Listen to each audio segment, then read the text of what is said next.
Assalamualaikum warahmatullahi wabarakatuh. Innal hamdanillah nahmaduhu wa nasta'inuhu wa nastaghfiruh wa na'udzu billahi min syururi anfusina wa min sayyiati a'malina. May yahdihillahu fala mudhillalah wa may yudlilhu fala hadiyalah. Asyhadu an la ilaha illallah wa asyhadu anna Muhammadan abduhu wa rasuluh. Amma ba'du. Pertama-tama, mari menuju tingkat tertinggi hati nurani dan ketulusan hati. Puja yang menjadi penghias rasa, mari kita panjatkan kepada Allah Subhanahu wa Ta'ala.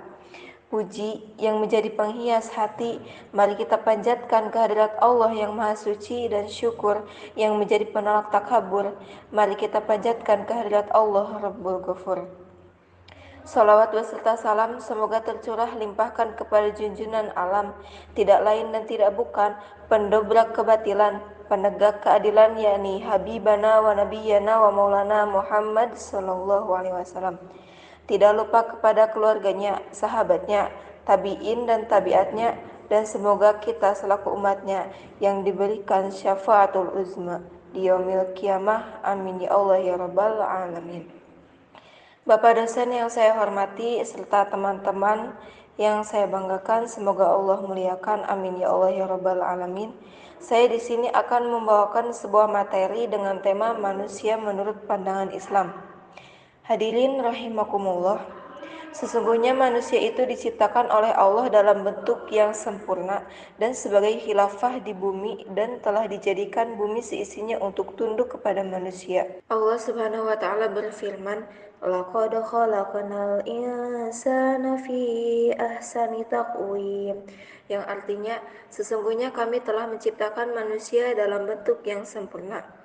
Allah Subhanahu wa taala juga menjelaskan tentang proses penciptaan manusia dalam Al-Qur'an surah Al-Mu'minun ayat 12 sampai 14 yang berbunyi, A'udzu billahi minasyaitonir rajim. Bismillahirrahmanirrahim. Walaqad khalaqnal insana min sulalatin min tin, thumma ja'alnahu nutfatan fi qararin makin. ثم خلقنا العلقة مضغة فخلقنا المضغة عظاما فكسونا العظام لحما ثم أنشأناه خلقا آخر فتبارك الله أحسن الخالقين. Yang artinya, dan sesungguhnya kami telah menciptakan manusia dari suatu saripati yang berasal dari tanah. Kemudian kami jadikan saripati itu air mani yang disimpan dalam tempat yang kokoh, yaitu rahim. Kemudian air mani itu kami jadikan segumpal darah. Lalu segumpal darah itu kami jadikan segumpal daging. Dan segumpal daging itu kami jadikan tulang belulang. Lalu tulang belulang itu kami bungkus dengan daging. Kemudian kami jadikan dia makhluk yang berbentuk lain. Maka Maha Suci Allah, pencipta yang paling baik. Hadirin rahimakumullah. Surat Al-Mu'minun terutama ayat 12 dan 14 menerangkan tentang proses penciptaan manusia yang sangat unik. Pada ayat 12 dijelaskan bahwa manusia diciptakan dari saripati yang berasal dari tanah. Pada ayat 13 dijelaskan bahwa dengan kekuatan Allah Subhanahu wa taala, saripati yang berasal dari tanah tersebut dijadikan nutfah atau air mani. Dalam istilah ilmu biologi, air mani seorang laki-laki disebut dengan sel sperma dan air mani kaum perempuan disebut dengan sel telur atau ovum. Dan ketika bertemu dalam proses pembuahan, keduanya berada dan tersimpan dalam tempat yang kokoh, yaitu rahim seorang perempuan.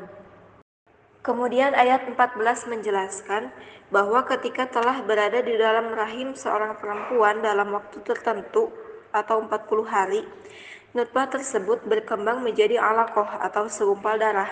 Kemudian dalam kurun waktu tertentu pula, yaitu 40 hari, alaqah tersebut berubah menjadi mudghah, yaitu segumpal daging. Lalu selama kurun waktu tertentu 40 hari itu, mudghah tersebut berubah menjadi tulang belulang yang terbungkus daging, dan akhirnya tumbuh dan berkembang menjadi anak manusia, sebagaimana telah disebutkan juga dalam ayat tersebut. Kemudian kami menjadikan dia makhluk yang berbentuk lain. Dan diriwayatkan dalam hadis Arba'in tentang proses penciptaan manusia. Bismillahirrahmanirrahim. An Abi Abdurrahmani Abdullah bin Mas'udin radhiyallahu anhu qala haddatsana Rasulullah sallallahu alaihi wasallam wa huwa shadiqul masduq inna ahadukum yujma'u khalquhu fi batni ummihi arba'ina yawman nutfatan summa yakunu 'alaqatan misla dzalik summa yakunu mudghatan misla dzalik summa yursalu ilaihil malaku fayanfahu fihi ruha wa yu'maru bi arba'i kalimatin bikasbi rizqihi wa ajalihi wa amalihi wa syaqiyyun aw sa'idun fallahu alladzi la ilaha ghairuhu inna ahadakum la ya'malu bi amali ahlil jannati hatta ma yakunu bainahu wa bainaha illa zira'un fayasbiqu alaihi alkitabu fayamalu bi amali ahlin nari fayadkhuluha. Dari Abu Abdurrahman Abdullah bin Mas'ud radhiyallahu anhu, beliau berkata, Rasulullah shallallahu alaihi wasallam menyampaikan kepada kami, dan beliau adalah orang yang jujur dan terpercaya. Sesungguhnya setiap kalian dikumpulkan penciptaannya di perut ibunya sebagai setetes manis selama 40 hari, kemudian berubah menjadi setetes darah selama 40 hari, kemudian menjadi segumpal daging selama 40 hari, kemudian diutus kepadanya seorang malaikat, lalu ditiupkan kepadanya ruh dan dia diperintahkan untuk menetapkan 4 perkara. Menetapkan rezekinya, ajalnya, amalnya, dan kecelakaan atau kebahagiaannya. Demi Allah yang tidak ada Allah selainnya, sesungguhnya di antara kalian ada yang melakukan perbuatan ahli surga, hingga jarak antara dirinya dan surga tinggal sehasta. Akan tetapi telah ditetapkan baginya ketentuan. Dia melakukan perbuatan ahli neraka, maka masuklah dia ke dalam neraka. Sesungguhnya di antara kalian ada yang melakukan perbuatan ahli neraka, hingga jarak antara dirinya dan neraka tinggal sehasta, akan tetapi telah ditetapkan baginya ketentuan. Dia melakukan perbuatan ahli surga, maka masuklah dia ke dalam surga. Hadis riwayat Bukhari dan Muslim. Hadirin rahimakumullah, ilmu pengetahuan telah membuktikan bahwa benar adanya manusia itu dari tanah. Tanpa adanya tanah tidak mungkin manusia bisa tumbuh. Semua makanan yang ada pada awalnya semua dari tanah. Kewajiban khalifah di bumi adalah tidak lain hanya untuk menyembah Allah. Menurut Islam, manusia itu terdiri dari 2 bagian yang membuatnya menjadi manusia sempurna, yaitu terdiri dari jasmani dan rohani. Di samping itu pula, manusia juga telah dikaruniai fitrah. Kita hidup di dunia ini bisa menyaksikan sendiri adanya persamaan-persamaan yang dimiliki manusia, seperti cinta keadilan, kasih sayang, dan lain-lain. Manusia adalah ciptaan Allah yang paling besar. Untuk itu, terlebih dahulu kita harus mengenalnya. Kalau manusia itu sudah mengenal jiwanya, pasti ia akan mengenal Tuhannya. Dalam hadis diriwayatkan, anta abudallaha ka'annaka tarahu fa'ilam takun tarahu fa'innahu yarak. Manusia adalah makhluk yang tercipta berdasarkan ketentuan Allah, bukan secara kebetulan dan serampangan. Ia tercipta untuk tujuan tertentu, bukan untuk kesia-siaan.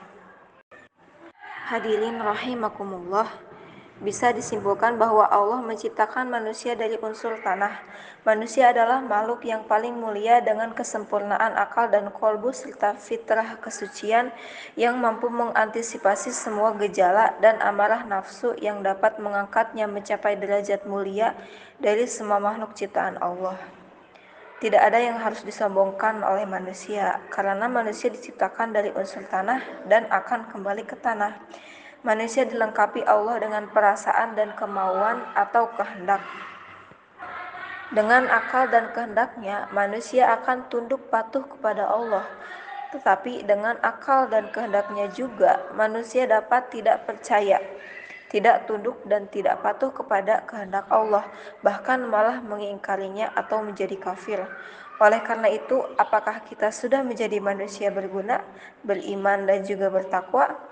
Mari kita sama-sama mengintrospeksi diri kita sendiri agar kelak kita selamat dunia akhirat. Amin Allahumma amin. Demikian yang dapat saya sampaikan, kurang lebihnya mohon maaf yang sebesar-besarnya. Wassalamualaikum warahmatullahi wabarakatuh.